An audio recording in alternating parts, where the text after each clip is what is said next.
ഞാനിപ്പോഴും ഈ ടാങ്കിൻ്റെ മുകളിൽ തന്നെ ഉള്ള കേട്ടാ. അപ്പോൾ നമുക്ക് ഇതിന് ക്ലീൻ ചെയ്യാൻ വേണ്ടി കയറിയപ്പോഴാണ് കഴിഞ്ഞ വീഡിയോ ഞാൻ എടുത്തിട്ട് നിങ്ങൾക്ക് ഇട്ട് തന്നത്. അപ്പോൾ ഇതിനെ ഇന്ന് നമുക്ക് ഇതിനൊന്ന് ക്ലീൻ ചെയ്ത് എങ്ങനെ എടുക്കാമെന്ന് നോക്കാം.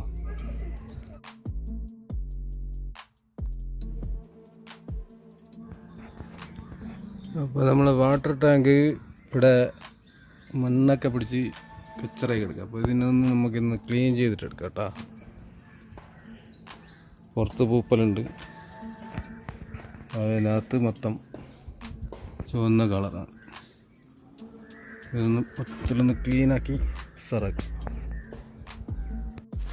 ക്ലീനാക്കാൻ വേണ്ടി ഇവിടെ ഒരു ബക്കറ്റ് ഉണ്ട്.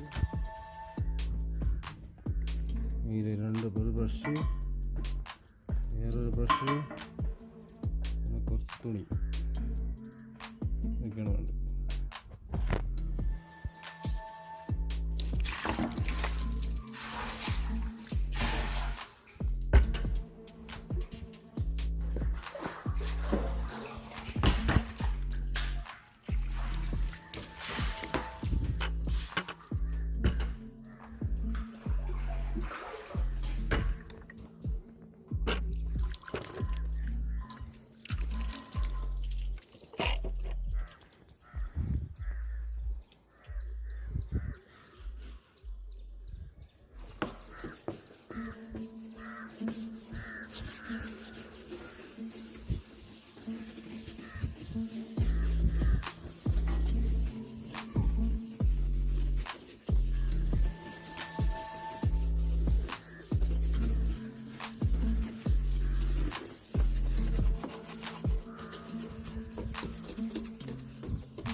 ബക്കറ്റിനകത്തേക്ക് ഇട്ടിട്ട് നമുക്കിതിലേക്ക് ഇറങ്ങാം.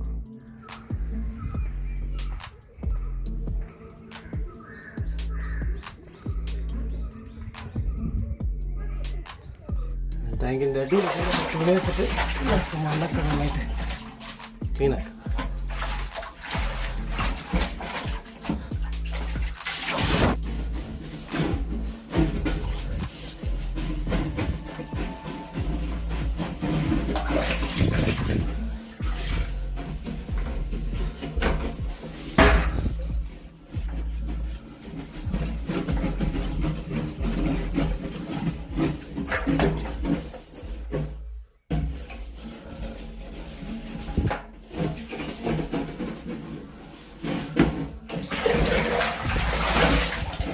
അപ്പോൾ ഇതൊക്കെ ഇങ്ങനെ ക്ലീനായി കഴിയുമ്പോഴേക്ക് നമ്മുടെ ഉടുത്ത മുണ്ടും കാര്യങ്ങളൊക്കെ ഏകദേശം തീരുമാനമായി കിട്ടും. ഇതേമാതിരി ഉണ്ടാവും. അതിനുശേഷം വാൾവ് തുറന്ന് ടാങ്കിലുള്ള ബാക്കിയുള്ള വെള്ളം മുഴുവനായിട്ട് കളയുക. എന്നിട്ട് അടിഭാഗം കൂടി നന്നായി വൃത്തിയാക്കി എടുക്കുക. അപ്പോൾ പിള്ളേരൊക്കെ താഴെ ഇങ്ങനെ കളിച്ചുകൊണ്ടിരിക്കുന്നത്, താഴെ വെള്ളം വീണ് തുടങ്ങിയപ്പോൾ താഴെ എല്ലാവരും വന്ന് കളിച്ച് തുടങ്ങിയിട്ടുണ്ട്. എല്ലാത്തിനും ഓട്ടിട്ടു.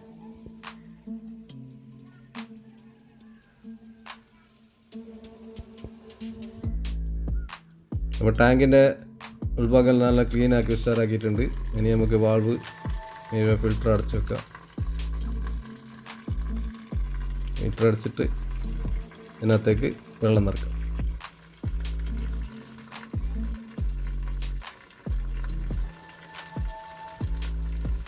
ഈ ഫ്ലോട്ട് സ്വിച്ച് എടുത്ത് താഴെ ഇട്ടാൽ നമ്മൾ വെള്ളം വന്നു തുടങ്ങും.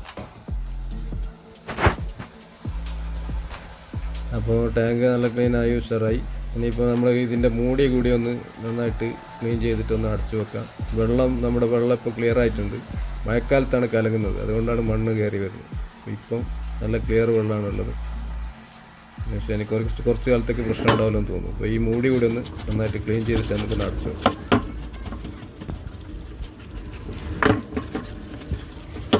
അപ്പോൾ ഇതൊക്കെയായിരുന്നു ഇന്നത്തെ വീഡിയോ. എല്ലാവർക്കും ഉപകാരപ്പെടും എന്ന് തോന്നുന്നു. അതുപോലെ കുട്ടികളാരും ഇതേപോലുള്ള ഹൈറ്റിലുള്ള സ്ഥലങ്ങളിൽ കയറിയിട്ട് ഇതുപോലുള്ള ജോലികൾ ചെയ്യാതിരിക്കുക. അറിയാവുന്ന ആരെങ്കിലും വിളിച്ച് ചെയ്യിക്കുകയും ഇതുപോലുള്ള പണി അപകടം വരുത്താതിരിക്കുക. ഓക്കെ. അപ്പോൾ വീഡിയോ ഇഷ്ടപ്പെട്ടാൽ ലൈക്ക് ചെയ്യുക, ഷെയർ ചെയ്യുക, സബ്സ്ക്രൈബ് ചെയ്യുക. അപ്പോൾ വീണ്ടും ഒരു നല്ല വീഡിയോയുമായി എത്താം. Bye bye.